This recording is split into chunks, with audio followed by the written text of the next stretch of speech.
Halo Bapak Ibu Saudara yang dikasihi Tuhan, selamat berjumpa lagi ya di minggu ini, di hari ini. Mari kita berdoa. Tuhan, terima kasih. Tuhan selalu menemani, mendampingi kami setiap hari. Salah satunya melalui kehadiran renungan harian. Kiranya melalui pembacaan firman Tuhan dan renungan harian semakin mengisi batin kami, semakin juga memberikan hikmat kepada kami, sehingga kami semakin melekat erat dengan Tuhan dan kami semakin tahu apa yang Tuhan kehendaki. Terima kasih, dalam nama Tuhan Yesus kami berdoa. Amin. Bapak Ibu, saya mengajak kita untuk membaca dari Injil Tuhan Yesus menurut Lukas pasal 4 ayat 18 dan 19. Roh Tuhan ada padaku oleh sebab Ia telah mengurapi aku untuk menyampaikan kabar baik kepada orang-orang miskin, dan Ia telah mengutus aku untuk memberitakan pembebasan kepada orang-orang tawanan dan penglihatan bagi orang-orang buta, untuk membebaskan orang-orang yang tertindas, untuk memberitakan tahun rahmat Tuhan telah datang. Nah, Bapak Ibu Saudara yang sangat dikasihi Tuhan Yesus Kristus, mengapa saya memberi tema atas dua ayat ini bacaan kita dengan bunyi Yesus untuk semua orang? Karena ayat-ayat ini penuh dengan perlambangan dan itu menggambarkan begitu utuhnya kehidupan yang ada di dunia ini dan diwakili oleh beberapa orang yang disebutkan di dua ayat ini dalam bacaan kita. Yang pertama di situ disebutkan tentang orang miskin. Bapak Ibu Saudara, orang miskin yang Tuhan Yesus maksudkan itu artinya Injil itu yang Tuhan Yesus bawa itu menyangkut kebutuhan secara fisik dan material. Jadi Injil itu juga berbicara tentang kebutuhan fisik dan material. Tuhan tidak tabu kok bicara tentang fisik dan bicara tentang material. Kita lihat bagaimana Tuhan Yesus menyembuhkan orang sakit, ya, Tuhan Yesus memulihkan orang-orang disabilitas dan seterusnya. Tuhan Yesus juga beri makan kepada orang-orang. Nah, ini disebut dengan Injil itu menyangkut kebutuhan fisik dan material. Yang kedua, orang tawanan. Orang tawanan ini artinya Injil itu menyangkut martabat hidup. Bapak Ibu, kita hidup sebagai manusia ciptaan Tuhan yang luar biasa. Kita itu punya martabat, ya, kita punya kehormatan. Orang-orang yang ditawan itu seolah-olah mewakili orang-orang yang tidak punya martabat. Maka Injil itu datang juga untuk atau terkait dengan martabat hidup manusia. Nah, itu diwakili, dilambangkan dengan orang tawanan. Lalu dikatakan bahwa orang buta. Artinya apa? Artinya Injil itu menyangkut visi hidup. Ya, visi hidup, ya, visi melihat ke depan sana gitu. Nah, itu digambarkan, dilambangkan dengan orang buta, ya, buta nggak bisa melihat, seperti nggak punya masa depan. Bayangkan Bapak Ibu kalau orang tidak punya visi ke depan, kalau nggak punya visi, perjalanan di sini itu seperti apa? Tanpa tujuan, tanpa arah. Maka Injil itu juga menyangkut visi hidup kita manusia. Jadi Injil itu memberi arah hidup kepada kita.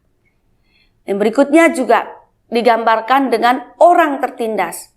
Orang tertindas ini artinya Injil itu menyangkut perilaku hidup. Ya, jadi bagaimana Tuhan Yesus itu datang, Dia membebaskan orang-orang yang tertindas. Disebut Tuhan Yesus itu adalah Sang Pembebas. Nah, artinya bahwa Injil, kehadiran Tuhan itu menyangkut juga dengan perilaku hidup. Kenapa ada orang yang tertindas? Karena ada perilaku-perilaku hidup yang tidak betul, sehingga membuat orang lain menjadi tertindas.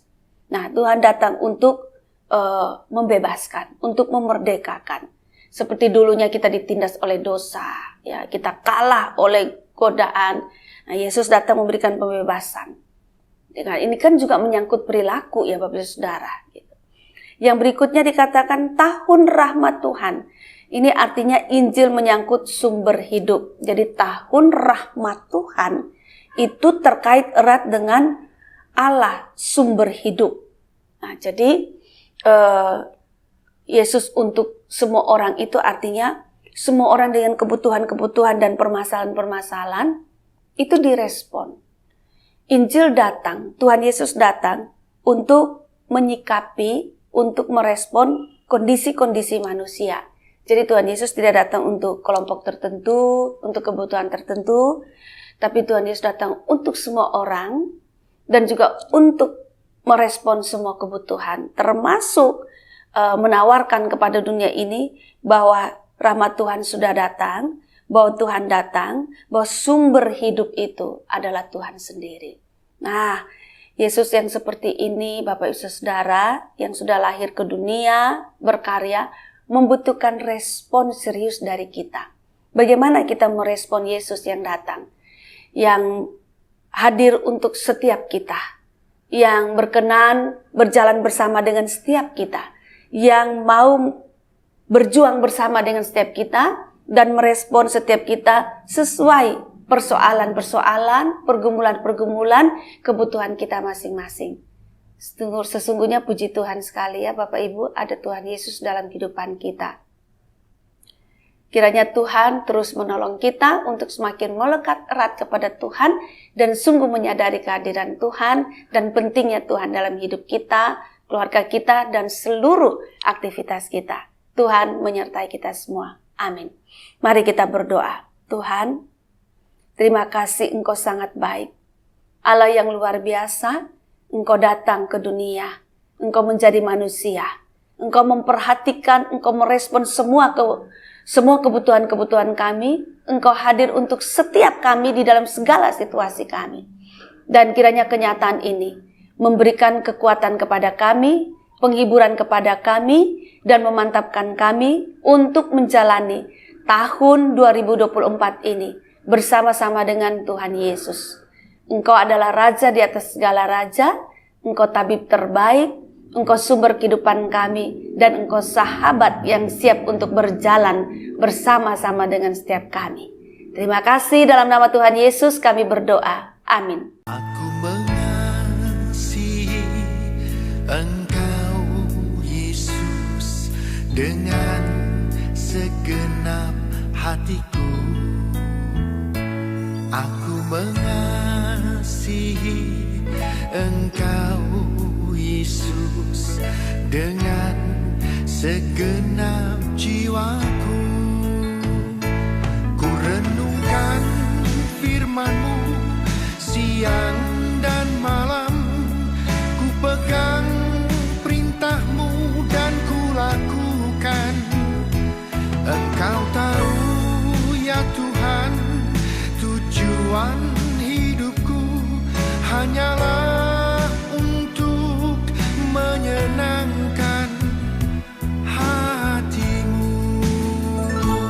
Aku mengasihi Engkau Yesus dengan segenap hatiku. Aku mengasihi Engkau Yesus dengan segenap jiwaku. Renungkan firman-Mu siang dan malam, ku pegang perintah-Mu dan ku lakukan. Engkau tahu ya Tuhan, tujuan hidupku hanyalah